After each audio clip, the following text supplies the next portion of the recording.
शिक्षक के जिज्ञासु नमस्कार, आपका स्वागत है डॉक्टर पवन शुक्ला एजुकेशनिस्ट नामक यूट्यूब चैनल पर।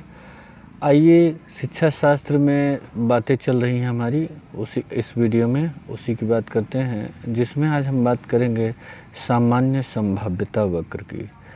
ये जो नॉर्मल प्रोबेबिलिटी कर्व है, इसकी बात करेंगे। नॉर्मल प्रोबेबिलिटी डिस्ट्रीब्यूशन कर्व, सामान्य संभाव्यता वितरण वक्र क्या होता है, तो इसकी बात की जाएगी। तो आज पहले तो ये समझ लीजिए कि ये होता क्या है। इसे बेल शेप्ड कहा जाता है, इसके बारे में आगे बात करेंगे।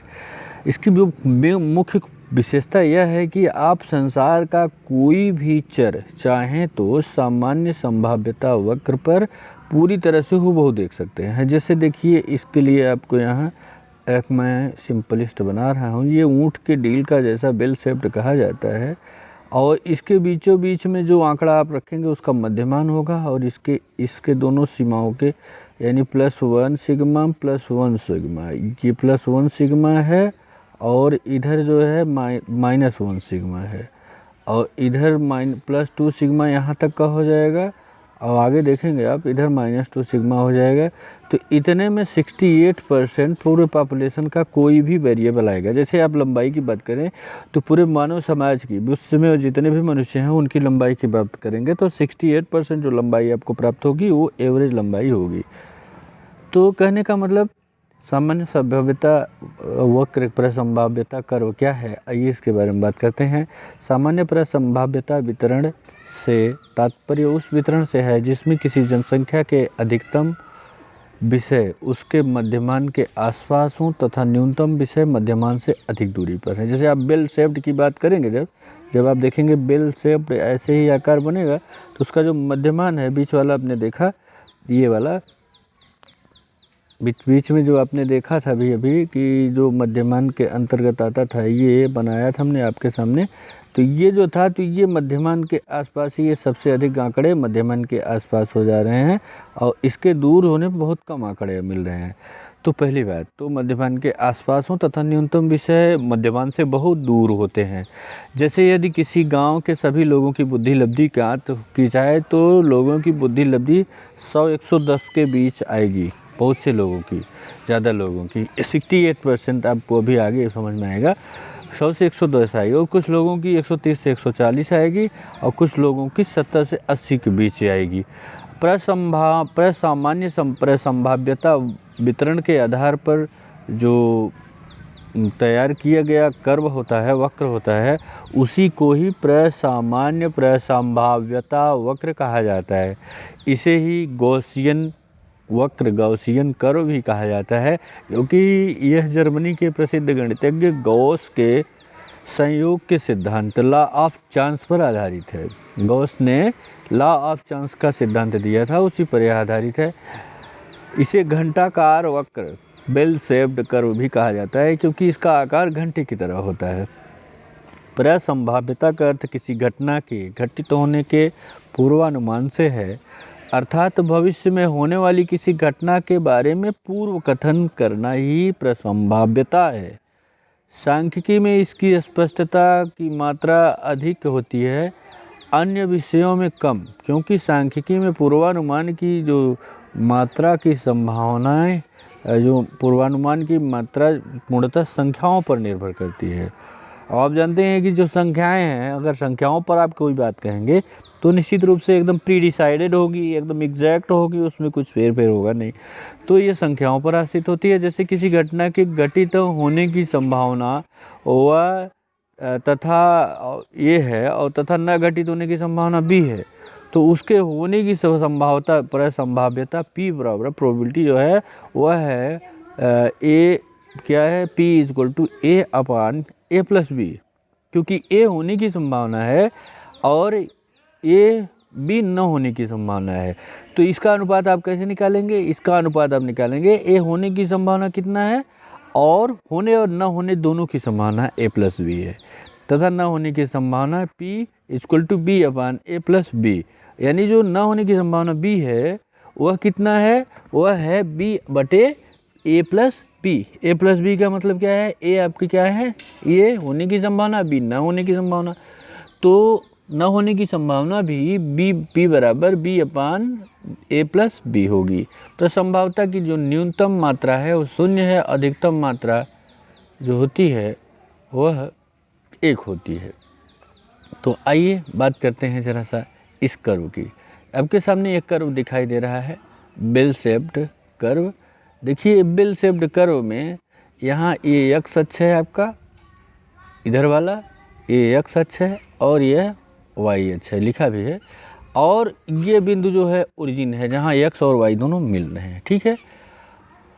अब आप अगर किसी भी आंकड़े को, जैसे आपने अपने गांव की जनसंख्या को इस एनपीसी पर दिखाया है, नॉर्मल प्रोबेबिलिटी कर्व पर अपने गांव की जनसंख्या को आपने दिखाया है, तो ये गांव की जनसंख्या आप ऐसे ही चलेंगे, इस तरह से ये जो कर्व बना हुआ है ऐसे जाएगा, क्योंकि मध्यमान यहाँ होगा और इस पर कुछ निगेटिव, इस मध्यमान के इधर जाएंगे तो ये ऋणात्मक मान है और इधर जाएंगे तो धनात्मक मान है। अब देखिए इसमें जो मध्यमान होता है, देखिए ये मध्यमान आपका यहाँ है एम, यह मध्यमान एम है, हाँ देख रहे हैं जहाँ पर है ये फोटो इस समय जा रही मेरी, ये एम मध्यमान है, यानी ये बीचों बीच है, पूरा बेल शेप्ड है। अगर इसको आधे से काट देंगे तो उधर मिरर होगा, देखिए आ रहा है ना, आपको दिखाई दे रहा है, ये बेल शेप्ड है, बिल्कुल सिमेट्रिकल है, आधे आधे से मध्यमान के इधर पूरा सेम है। अब एम से +1 सिग्मा तक जो आंकड़े होते हैं वह 34.13% होते हैं। देखिए एम से 1 सिग्मा तक +1 सिग्मा तक, ये सिग्मा मानक विचलन है। तो यहाँ विचलन आप पिछले वीडियो में देखेंगे तो समझ में आएगा विचलन क्या होता है। तो इसको जो विचलन को ही यहाँ यूनिट माना जाता है, इसी का आधार दिखाया जाता है। तो एम +1 सिग्मा ये 34.13% धनात्मक, और m+m-1 सिग्मा यहाँ आ गया 34.13%, इधर लेफ्ट में माइनस।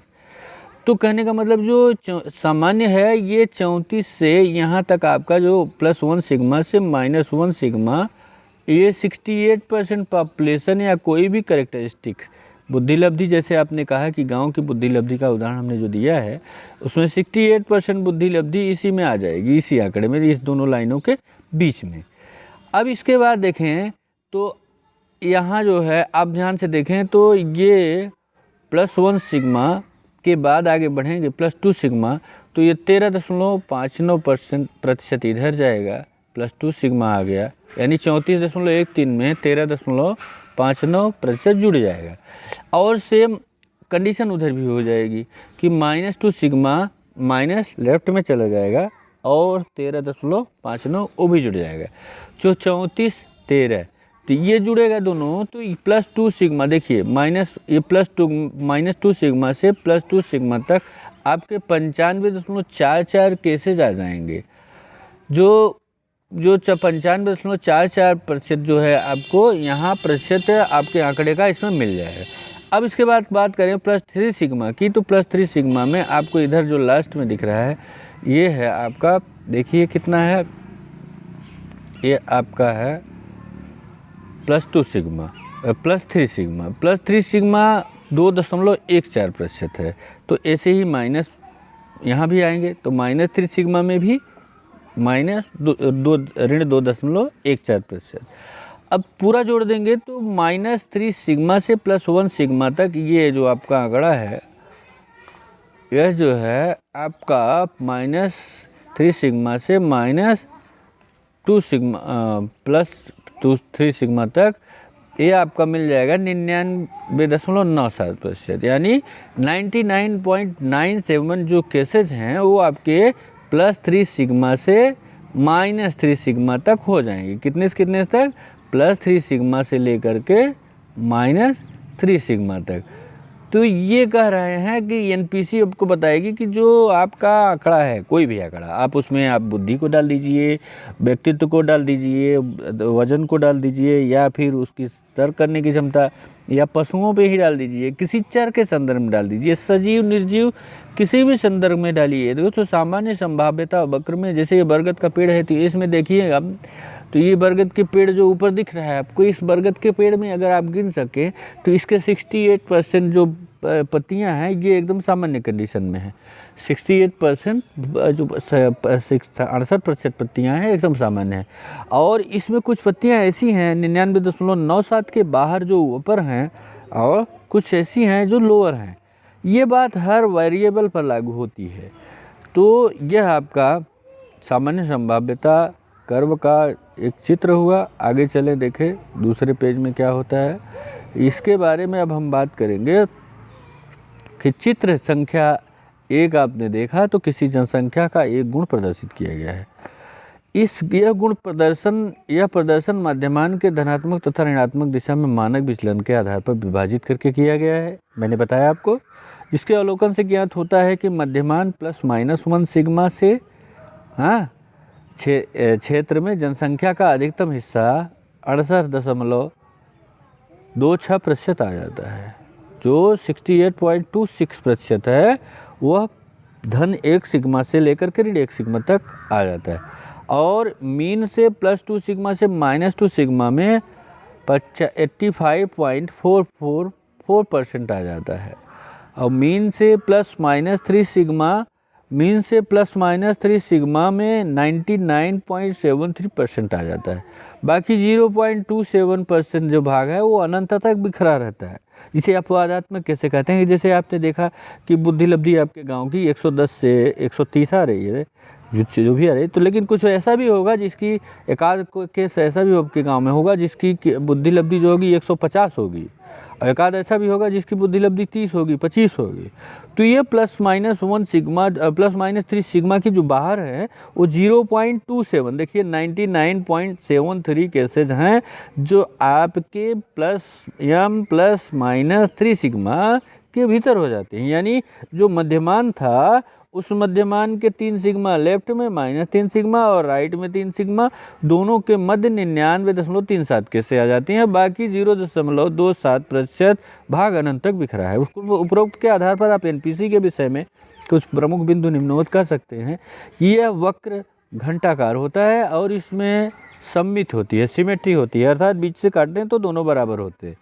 प्रसंभाव्यता वक्र एक बहुलकी वक्र होता है क्योंकि मध्य के दोनों ओर समान वितरण होता है। बहुलकी इसमें एक ही बहुलक होता है क्योंकि मध्यमान बीचों बीच होता है। और तीसरा देखें इसमें मध्यमान, माध्यिका और बहुलक तीनों एक ही होते हैं, यानी जो एक बिंदु है उसी पर होते हैं। चौथा, यह एक्स अक्ष पर धनात्मक और वाई अक्ष में ऋणात्मक दिशा में अनंत तक जाता है। आप इसको देखें ना एनपीसी में, तो आप एनपीसी का जो सही रूप है आपके सामने देखा आपने कि देखिए ये आपका जानते हैं ये एक्स अक्ष को प्रदर्शित करता है, और यह वाई अक्ष को प्रदर्शित करता है। आप जानते हैं ये जो ओरिजिन होता है इसके इधर चलेंगे तो इसका मान निगेटिव होता है, ऋणात्मक होता है, और ओरिजिन के इधर चलेंगे तो इसका मान पॉजिटिव होता है। एनपीसी में दिखाएंगे तो ऐसे ही दिखाएंगे। ये थोड़ा सा इधर हो गया जिसको समझिएगा कि मतलब एनपीसी में दिखाएंगे तो कहाँ से ऐसे जाएगा एनपीसी, ठीक, मतलब ऐसे एक बार और बना दे रहे हैं आपको। ये आप बना रहे हैं, ये वाई अक्ष एक्स अक्ष हो गया, ये वाई अक्ष हो गया, ओ हो गया। आप कोई चीज़ डाल रहे हैं तो ये मीन पर आया आपका वाई अक्ष, फिर सिमेट्रिकल हो जाएगा। तो ये 0.27% जो केसेज हैं, ये 0.27 जो हैं ये केसेज हैं कि जो +-3 सिग्मा के बाहर अनंत तक जाती है।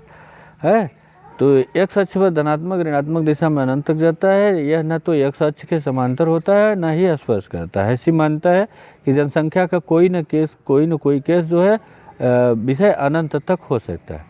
यह एक सैद्धांतिक कल्पना है। प्रसंभाव्यता वक्र का सूत्र निकालना है तो आप इसको इस तरह से निकाल सकते हैं, y = m ×